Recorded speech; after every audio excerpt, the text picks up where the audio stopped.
Welcome to Active Boards. In 2, this lengthy podcast covers checking for understanding with teacher-directed questions. Active Inspire and Active Expressions support 3 levels of questioning: on the fly, teacher-directed, self-paced.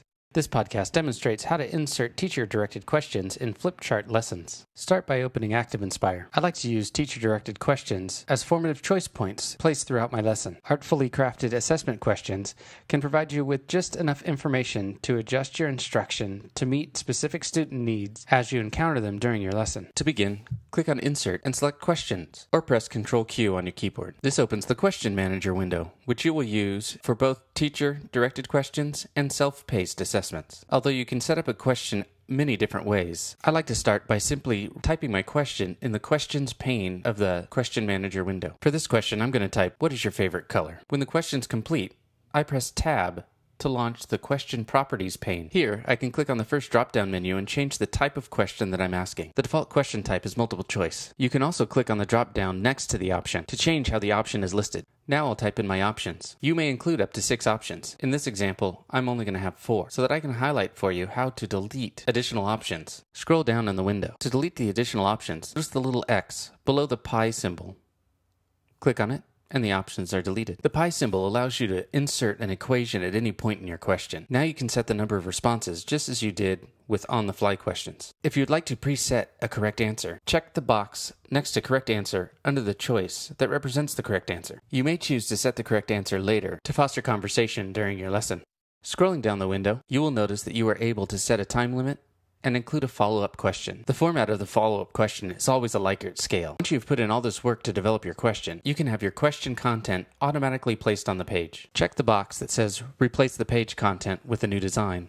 Select a template and click Apply. You will notice that not all of the templates display your question as you would intend. Try a few to see how they look, like I am doing here. If you do not find one that represents the content of your question very well, remember, you can just type the content of your question on the page with the text tool. This one is the perfect example. It shows my options, but not the question. So I'll have to go back, scroll through the templates, and choose one that shows my question as well. Not that one either. There we go. Now that my first question is set, I can keep the Question Manager open and click on the arrow to advance the flip chart to the next page. This conveniently allows me to type in my second question. I'm going to follow the exact same process I did before. First, type in the question, then press Tab to adjust my question properties. This time, I'm going to select Text for a free response. Notice that your choices change. I can type in the anticipated correct answer, mark it for case sensitivity, but generally I leave these open. Notice you still have a time limit option and a follow-up question option. Once again, Question Manager allows you to place a template on the page so that you create content through this process as well. In this instance, I'm not going to choose a template. I click Done to close the Manager window, and now I can type the question on the page. You may choose to do this only if your content demands it. Otherwise, I would save time and just use the wizard. Even if you use the wizard, it's always just text. You can resize it and move it to a convenient location on your screen. Once you've inserted a question, you'll notice that the gray arrow next to the Express poll has turned green. Click it to launch your vote.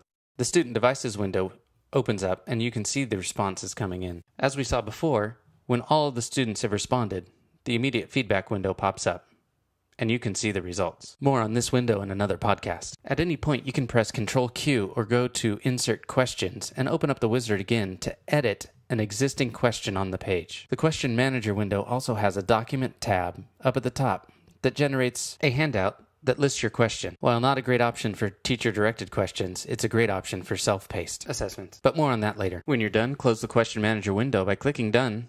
Just remember that all of your student responses and assessment data is stored in the voting browser. We cover this topic more in depth in a subsequent podcast. Check it out. This has been Active Boards in 2. I'm Mike Martindale.